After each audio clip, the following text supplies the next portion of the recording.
Pastor Ed here with 5 for 5 daily devotions, Tuesday through Saturday, 5-minute devotions. Today, devotion for Friday, November the 4th. We've been looking at the Reformation lessons this week, and that leads us to the gospel from this past Sunday, Reformation Sunday. It's from the Gospel of John, the 8th chapter. And then Jesus said to the Jews who had believed in him, "If you continue in my word, you're truly my disciples. You'll know the truth, and the truth will make you free." And they answered him, "We're descendants of Abraham, have never been slaves to anyone. What do you mean by saying you'll be made free?" And Jesus answered, "Very truly, I tell you, everyone who commits sin is a slave to sin. The slave does not have a permanent place in the household. The son has a place there forever. So if the son makes you free, you'll be free indeed." Truth. You will know the truth. If you continue my word, you're truly my disciples. You'll know the truth, and the truth will make you free. Reminds me of a scene a little bit later in John's gospel, where Pilate is questioning Jesus, "Are you a king?" And he said, "Well, you say that I am. For this I was born, to testify to the truth. Everyone who belongs to the truth listens to my voice." Pilate asks him, as you may recall, "What is truth?" We live in a time where I think many are asking that question. What is truth? It used to be that we kind of agreed that certain things were truth, that certain things were factual. They've done some studies. One of the telling examples about our view of truth is that in the 1960s, 65% of Americans said they believe that the Bible is true, for instance. Today, that figure has dropped to 32%. Even more dramatically, today, 67% of all Americans, and this is going back several years when they did this statistics, but 67% of all Americans deny that there is any such thing as truth.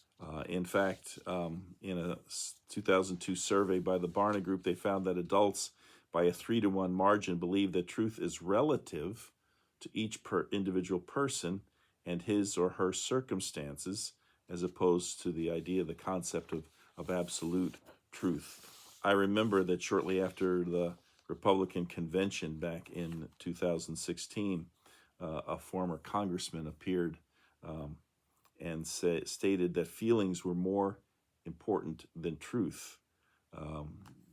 Perhaps you remember the moment he was confronted with some FBI statistics on crime that he said weren't true, because he was saying that crime was so rampant.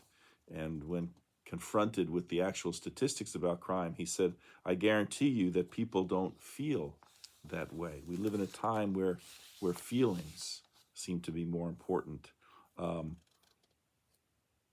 Somebody likened it to this whole question of what is truth, using the example of 3 baseball umpires in honor of the World Series that's going on as I speak, debating their philosophies of umpiring.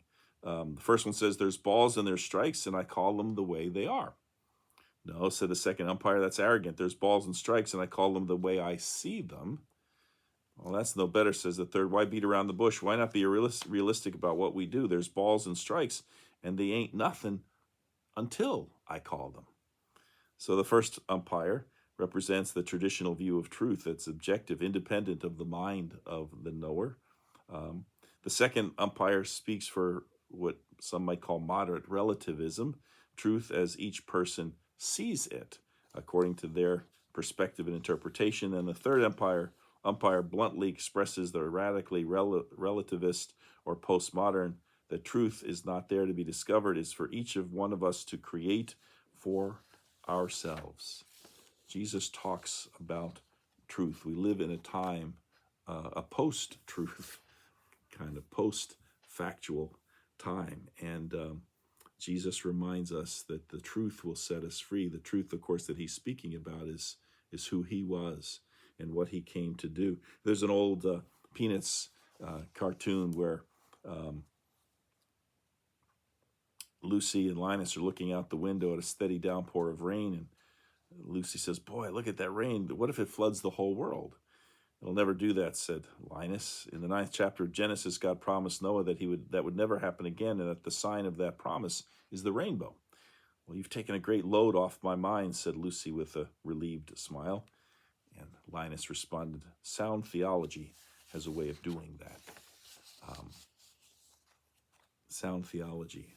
John's gospel has some sound theology that if we continue in Jesus' word, we'll know the truth, and the truth will set us free.